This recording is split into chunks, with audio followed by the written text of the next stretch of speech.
Assalamu alaikum guys, welcome to the BSS Tech. So today we are introducing the next tab, insert tab.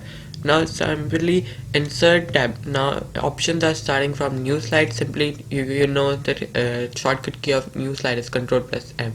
If you want to insert table, you can insert from here any kind of table.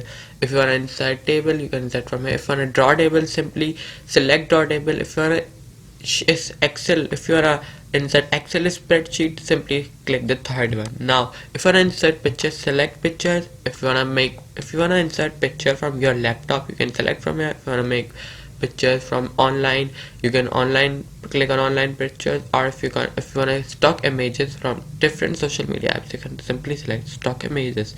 Now coming to the third one, if you wanna add a screen clipping, you can simply select this. If it will take you to the last open window, you can simply screenshot it and you can put it there.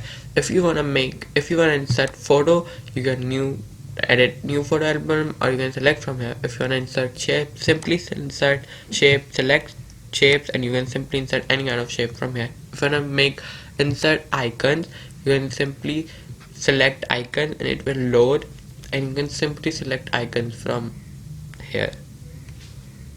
Just look at this. If you want to insert any kind of icon, you can select from here. There are different categories you can select from here. Okay, now coming to the next point, smart art. Now smart art is simply a graphic one for your presentations. If you want to make your presentation more professional, you can simply select any kind of a template in smart art. Here are more options. If you want to in picture form, in pyramid form, you can select from any kind of from here. Now the next option is just like this. Let's look at this. I have selected this one.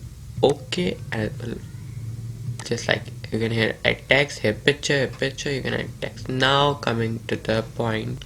Now if you want to art, if you are making a chart, or if you are making a analytical type of presentation, and you want a slide, insert a slide type of a chart in which you can insert analytical presentation, you can simply select from here a line chart, a pie chart, a bar, area, any type of chart you can insert from here, just like this. Here are many kind of charts. You can simply select any kind of template from here. Now thank you so much. We can continue next ribbon in next video.